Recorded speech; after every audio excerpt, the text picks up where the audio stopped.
Il y a quelques semaines, j'ai pêché sur l'un des spots les plus impressionnants de ma vie. Entre énormes attaques en surface, prédateurs affamés, des poissons qu'on a l'habitude de toucher au large, qu'on peut toucher depuis le bord, depuis une pointe rocheuse. Malheureusement, j'ai dû partir. Mais il y a quelques jours, j'ai reçu cette photo et je me suis dit, je prends la route et je repars pour 4 jours de pêche intensif pour venir traquer ce magnifique poisson du bord. On est parti les gars, bonne vidéo.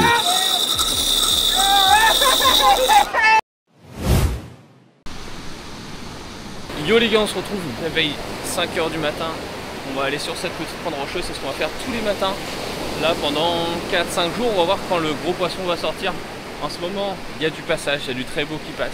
Il y a du Spanish mackerel, il y a de la GT probablement, il y a du longtail tuna, il y a de tout. Mais faut se donner les moyens, faut y aller, faut lancer, faut lancer. On va se concentrer sur la matinée, c'est là où il y a le moins de vent et les meilleures conditions. Donc voilà, on va voir ce que ça donne. On est parti, on se retrouve directement pour les premiers lancers sur la pointe.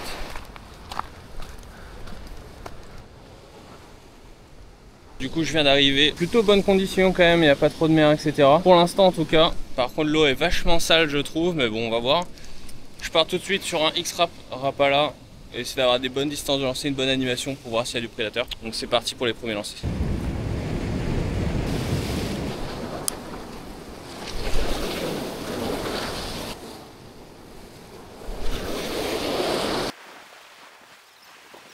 Bon les gars, changement de spot, c'était pas prévu. Mais là, l'eau elle est beaucoup trop sale, c'est pas la peine. Avec le soleil qui se lève, on voit bien que l'eau elle est marron. Je pense que les vagues doivent lever le sable du fond. Du coup, c'est même pas la peine. On va pas perdre de temps ici. On va directement sur notre spot. Let's go!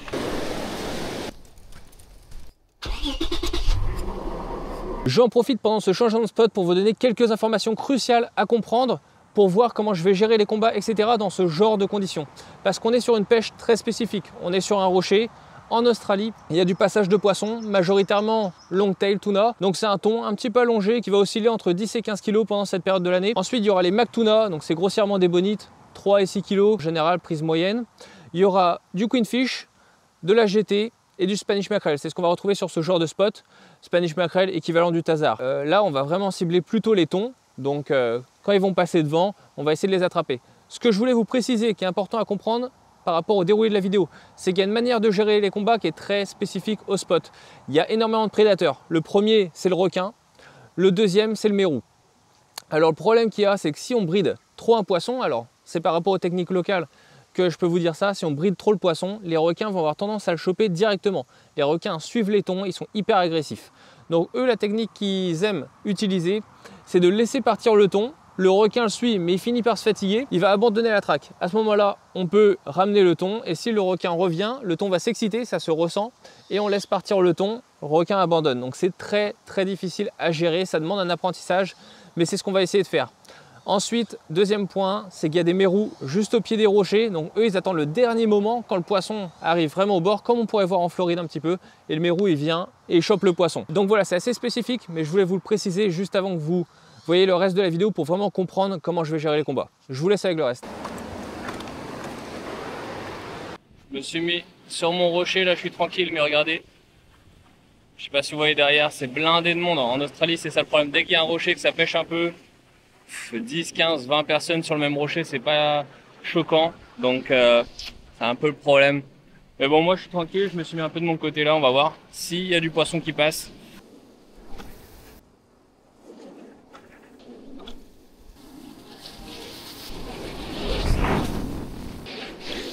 J'ai décidé de quitter le spot, on a dû faire 2-3 heures de pêche. Franchement, ce matin, galère. Beaucoup trop de vent, donc on va directement se retrouver. Peut-être en fin de journée quand même, essayer de faire quelque chose. Sinon, on se retrouve directement demain. Mais voilà, c'est la réalité. C'est pas toujours facile la pêche. Bon les gars, on se retrouve l'après-midi. Les conditions ont un peu changé, mine de rien. Je me suis dit, allez, ça vaut le coup. Donc on va faire une petite session. Probablement 1h30, 2 heures, ce sera assez court. Coucher du soleil, parfois ça réserve toujours son petit lot de surprise. Les fins de journée comme ça, le poisson fourrage bouge pas mal et du coup, les prédateurs sont derrière. J'adore ce petit sentier là qui est toujours sympa à faire, très beau, vue sur l'océan. Et en plus de ça, la mer est beaucoup plus belle. En tout cas, l'eau est beaucoup plus claire, donc ça peut être cool. J'espère qu'on va avoir de l'action. Le spot est franchement top là, parfait. Les conditions sont bonnes. Le vent tombe un petit peu, l'eau est très claire, il y a un seul gars. Que demander de plus? Tranquille, on va faire nos lancers. On va voir si ça paye. Allez, je passe sur mon petit favori. On va essayer un petit coup de repas là.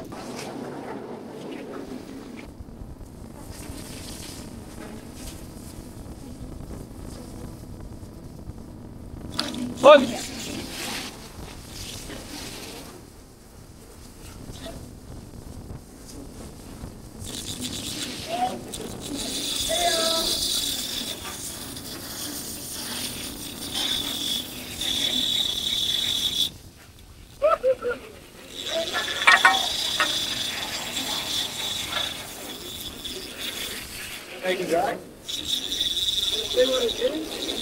No, I don't know. It looked like a queenie, I think. Alright, let it go. Yeah, yeah.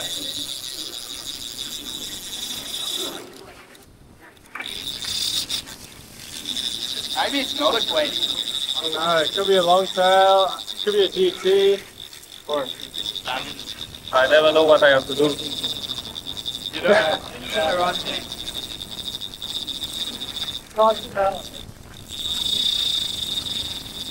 Still quite a lot of drag on there, it feels like. I am no drag. No drag, okay.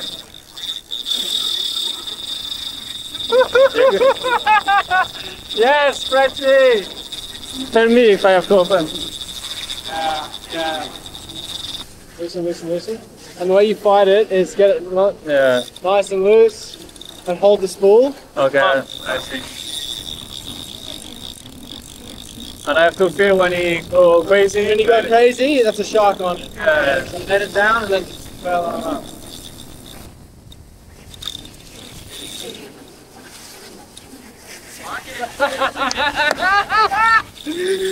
Woohoo! Yes, bro. Le putain! Boy, no matter what it is, just gap it, yeah? First chance I get. I let it go. Yeah, you're losing line, bro. Like, tighten up a little bit now. It's a big fish. It looks big, so you don't want to get spooled. It's got big and orange and it's a banging, bro. Just take your time, but don't lose all your line at the same time. No, it should be fine.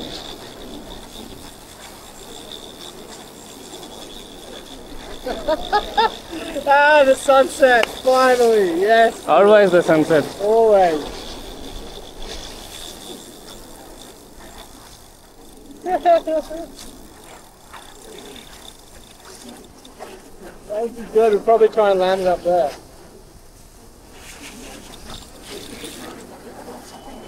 Yeah.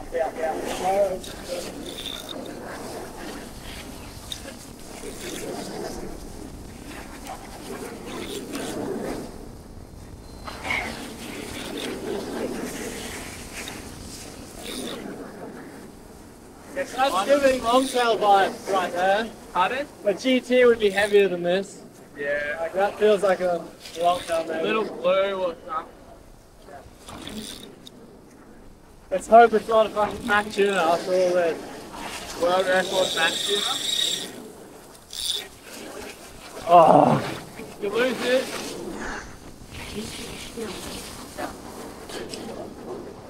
Franchement, je comprends rien. Bon les gars, je viens de me faire couper par un requin, cas classique. On a décidé de laisser partir le poisson, un peu la stratégie qu'ils font ici et qu'ils arrivent à mettre des poissons à terre. Et devinez quoi? Dans ma malchance. La ligne, elle est là, c'est un requin qui est passé sur la ligne. Il a même pas coupé en fait. Il est juste passé, il suivait le poisson, probablement. Et il est venu se frotter sur la tresse, ça l'a cassé. Je suis dégoûté. Comme quoi, c'était le bon truc de venir en fin de journée. Et c'est très frustrant parce qu'en fait, il y a le sentiment de ne pas avoir de combat à rien, parce qu'on doit le laisser partir. Bon, parce que si on combat le poisson juste devant, c'est mort, le requin va le prendre tout de suite. Donc faut le laisser partir. Et faut le travailler gentiment pour le faire venir, comme je commençais à faire. Et le requin suivait, il a touché la tresse, quoi. Franchement, je suis dégoûté. Je suis dépité. Bon, on va pas s'arrêter là, on va essayer autre chose. Mais très frustrant. Très frustrant. Bon les gars, on est reparti, je mets un petit métal. Je suis à 2 doigts de pleurer, franchement. Mais les conditions sont top, donc ça vaut le coup de faire quelques lances en plus. Allez, on s'approche.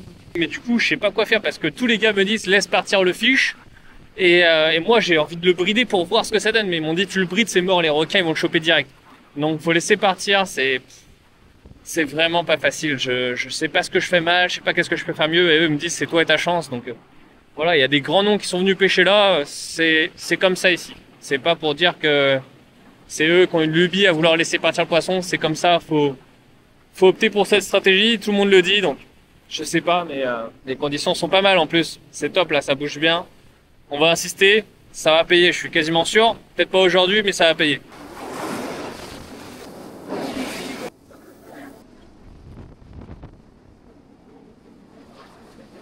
Oh! JT! Queenie?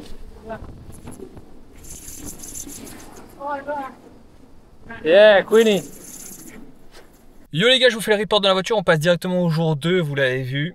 Beaucoup de déceptions, j'ai raté un magnifique poisson et bon c'est un peu classique ici malheureusement. Et sinon mon pote a touché un beau queen fish qui s'est décroché juste au bord, c'était vraiment galère, on voyait plus rien pour le sortir. Donc voilà, plutôt cool, on passe au jour 2. Jour numéro 2 les gars, on se retrouve, je suis pas encore à la pêche, on va directement aller au magasin de pêche. Je vais récupérer le leurre que j'ai perdu, je vais voir s'ils l'ont encore en stock, je suis pas sûr. Si c'est un autre coloris, c'est pas grave, je le prendrai quand même. Toujours plus rassurant de pêcher avec les leurres qu'on marchait, et celui-là franchement il marche trop bien. Donc on y va directement et on se retrouve à la pêche. On sort du shop, du coup j'ai pris 2 X-Rap, pas exactement le même que j'ai perdu hier mais ça se ressemble beaucoup. Coloris blanc, argenté, je sais pas si vous voyez bien. Voilà, j'enlève toujours les hameçons simples. C'est pas top les hameçons simples, j'ai perdu un fiche l'autre fois, j'en ai pris 2 comme ça et je vais tester celui-là. Alco 52 grammes, ça m'a l'air pas mal et en plus c'est pas cher. Donc ça on va tester. Voilà les gars, on va monter ça en triple et on pêche. Il est vachement tôt, il est 14 h, je pensais faire une fin de journée mais finalement j'ai eu un appel. J'ai un pote qui est là-bas, apparemment c'est vide, il n'y a pas de pêcheurs sur place, ce qui est très rare donc on va en profiter. Et en plus de ça il y a de l'activité, il vient de rater un thon il y a quelques minutes. Donc je suis monté dans la voiture, on se retrouve directement sur spot, c'est parti. Les gars, je suis en train d'arriver sur spot, vous allez pas me croire, regardez ce que je viens de voir. Regardez les frères, il vient de toucher un thon. Il reste que la moitié. Abusé. C'est fait bouffer par un requin pendant le combat, abusé. Donc là la stratégie est assez simple les gars, j'ai bien un leurre, il vient de me le donner. On n'a qu'à regarder, quand les thons ils arrivent on lance dessus. Pas vraiment dessus, il faut lancer un peu, faut anticiper la trajectoire et animer. Et c'est ce qu'on va faire là. Donc on se pose, puis en fin de journée on fera des lancers dans le vide. Mais quand il fait grand soleil comme ça sert à rien de lancer dans le vide, il suffit d'attendre, de les voir et de lancer dessus.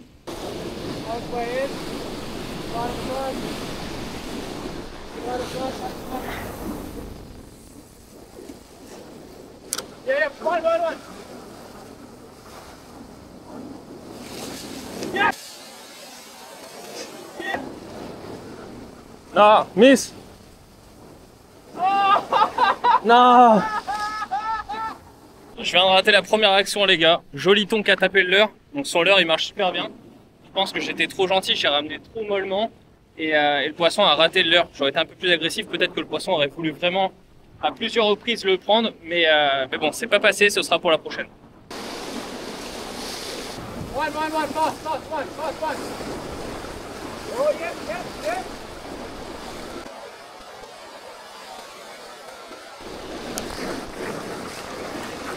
Oh, yeah! Non. Non. What the fuck? Putain, les gars, je suis tellement malchanceux. Décroché. Je comprends rien. Putain, j'ai tout bien fait. Le prochain, on verra. Peut-être j'avais pas assez de frein à ce moment-là, donc là j'en ai rajouté. Et on verra le prochain, mais franchement, ça s'annonce pas mal. Grosse journée aujourd'hui.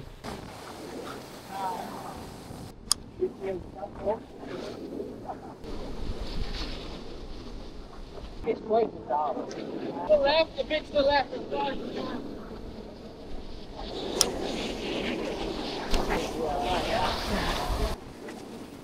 Bon les gars, fin de session. Pas mal d'actions aujourd'hui, quelques actions sympas, faut pas les manquer. Malheureusement ça a été le cas. Je pense que je peux me perfectionner encore, donc j'apprends au fur et à mesure et on va réussir à finalement faire ce poisson. Et surtout, je progresse à chaque instant, chaque moment au bord de l'eau on progresse. Maintenant je sais qu'il faut que je mette un peu plus de frein au début, que je laisse partir après. Je commence à avoir pas mal de réponses au niveau de la pêche ici, donc c'est cool. On progresse, on se retrouve directement demain pour une autre session. Yo les gars, on est de retour sur le spot, du coup le même spot que hier. Là, le principe très simple, rester observer la mer et lancer quand ça va être nécessaire quand il y aura des poissons.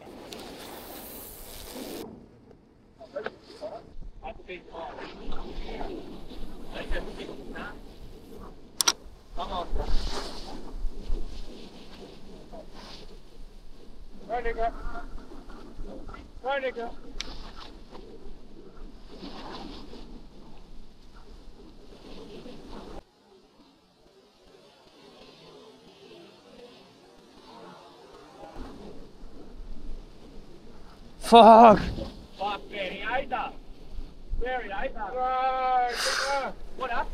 Bon les gars, première action et franchement c'était super, j'ai super bien réussi mon lancer. J'ai vu le banc arriver et tout. Et en fait ils ont tapé en plein milieu du leurre. Enfin, il y en a un qui a tapé en plein milieu du leurre et ils ont poussé le leurre en dehors de l'eau. Et après mon leurre il est tombé dans l'eau un peu sale, ils sont pas venus le chercher une deuxième fois. Assez dégoûté, mais très encourageant en tout cas pour ce début de journée.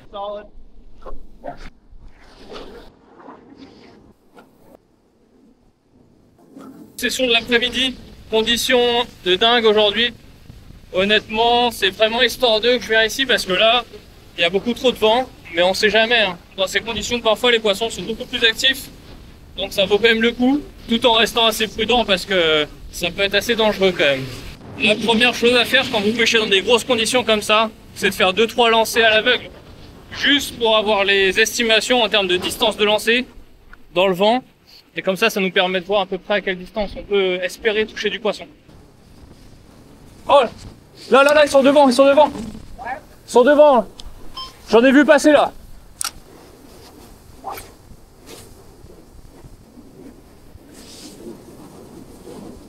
Ah, ils sont passés, ils ont chassé là devant. Ouais, devant toi, devant toi. Là, ouais, ils sont devant, je les vois. Ils sont vraiment devant toi. Ils sont... Ouais, t'es dessus, poisson.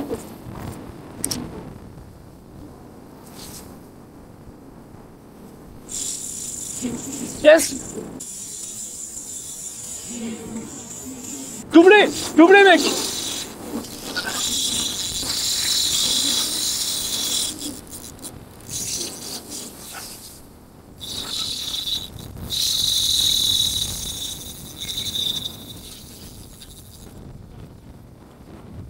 Non!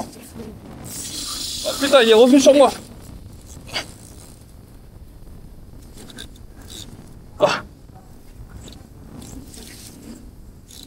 Qu'est-ce qui se passe? Putain, les gars, je sais pas ce qui se passe.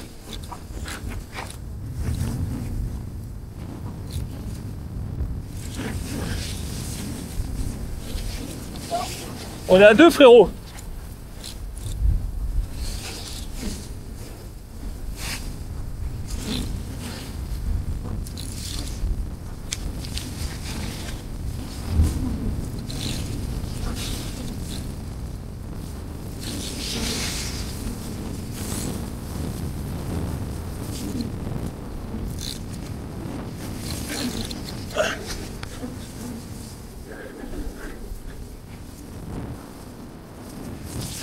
Il est juste là.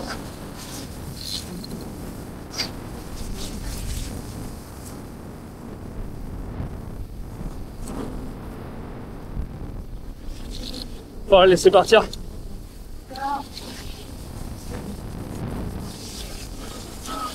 Je le laisse partir.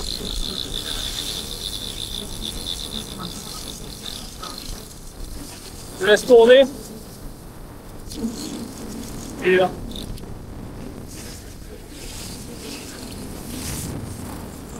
Là, il y a le verrou là. Là, je suis dans la roche, fais chier. Je suis dans la roche. Ah mec, je suis pris dans la roche. T'es sur un requin toi? Ah là les gars, il y a toute ma ligne qui passe dans la roche. Je peux me brûler les doigts en plus. Je sais pas du tout quoi faire. T'es fait bouffer? Allez, décroche-toi. pris dans la roche, je sais pas quoi faire. Putain, ça a fini par casser les gars. Ouais. Ah, aucun n'a bouffé. Bon les gars, grosse action, dégoûté. Ouais, doublé les gars, grosse action, je vois une chasse, on lance dessus. On fait doubler. Malheureusement, le poisson est passé dans les roches, donc j'avais plus le contrôle du combat. Et après, il s'est fait bouffer par un requin, j'ai pu ramener la ligne. À mon avis, la ligne a frotté partout. Va falloir que je la change, mais ouais. Erreur encore une fois, là, le thon il passe dans les roches. Je peux rien faire, ça reste des poissons assez puissants. À gérer comme ça au bord, c'est difficile. Sachant qu'il y a tous les prédateurs derrière, entre le mérou, le requin, tout ça. Et là, il y a beaucoup de vent, beaucoup de conditions. Donc, je vais remettre un leurre, on va voir si on touche, mais ouais. Dégoûté. Dégoûté. Et le prochain, je sais pas ce que je fais, si je le sèche, si je le laisse partir, mais là, j'ai fait un entre-deux. Et faut pas faire ça. Donc, j'espère que le prochain, je vais réussir à rester focus et à le sortir. Ça chasse. Bon les gars, il y a beaucoup de Mactuna, les petits thons là. Du coup, je suis passé sur un petit leurre métallique. On va voir si ça fait la différence parce que le gros leurre là, ils en veulent pas. Dès que je les vois, je balance dessus.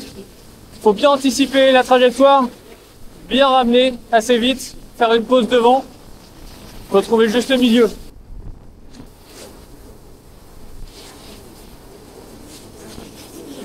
Ouais, sur moi. Poisson. Oh. Ok. Je laisse courir.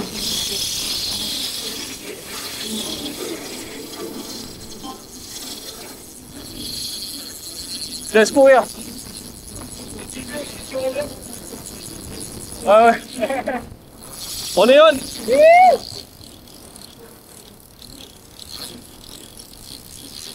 C'est le pire moment pour piquer un poisson là. Ouais. Fin de journée les requins mon gars. Ouais, je pense que c'est Mactuna. Je pense que c'est Mactuna.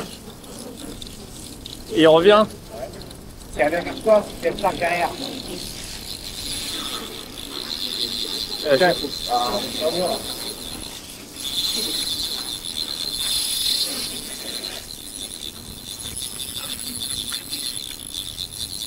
Je sais jamais quoi faire. Là. C'est un long thé, hein. Ouais, c'est peut-être un long thé. Hein. Ouais. Donc là, les gars, je laisse partir. Au cas où si le requin est derrière. Il revient vers moi. Ah, ça a décroché. Dégoûté. Bon, les gars, dégoûté, ça a décroché. Attends, je laisse bien partir, tout nickel.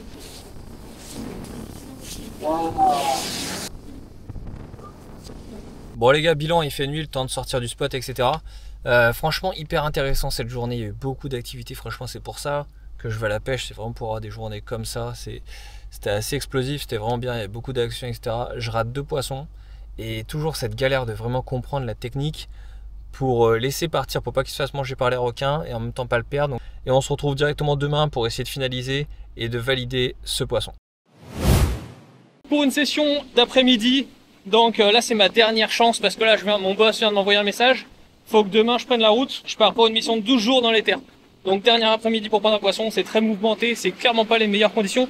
Mais hier ça a pas mal donné, donc ça risque d'être sympa. On va voir ce que ça donne. J'ai réussi à gérer un leurre, je vais vous montrer le même que j'ai perdu hier. Donc ça c'est cool. Au moins je mets toutes les chances de mon côté. On est parti pour la session, la dernière, en espérant prendre un poisson. C'est ma dernière chance.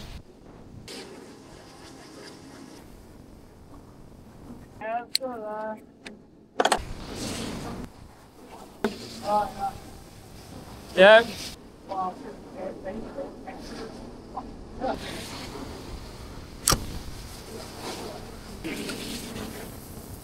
Bon les gars, c'était ma dernière chance malheureusement. Il n'y a pas eu plus d'action que ça, il y a eu pas mal d'actions mais c'était assez loin. Donc voilà, c'est une pêche qui est hyper intéressante et je me focus vraiment dessus, quitte à laisser d'autres pêches un peu de côté parce que j'aurai pas beaucoup de temps en Australie et je veux vraiment faire des pêches qui me plaisent. Et là c'est pêche à vue et en plus de ça c'est en surface, c'est la saison donc j'insiste dessus. Là faut que j'aille bosser. Donc ce sera pas pour cette vidéo qu'il y aura de poissons mis à terre, mais en tout cas c'était vraiment sympa. J'espère que ça vous a plu, les quelques actions qu'il y a pu avoir. Au moins ça montre la réalité, c'est pas toujours facile, surtout quand on a l'envie de faire des beaux poissons comme ça depuis le bord, c'est pas forcément évident. Donc voilà, au moins j'ai essayé le maximum, j'ai pas de regrets Et c'est que la première partie, mais il y aura une deuxième partie et on va réussir à mettre un poisson à terre. Voilà les gars, j'espère que ça vous a plu et on se retrouve très vite pour de nouvelles aventures.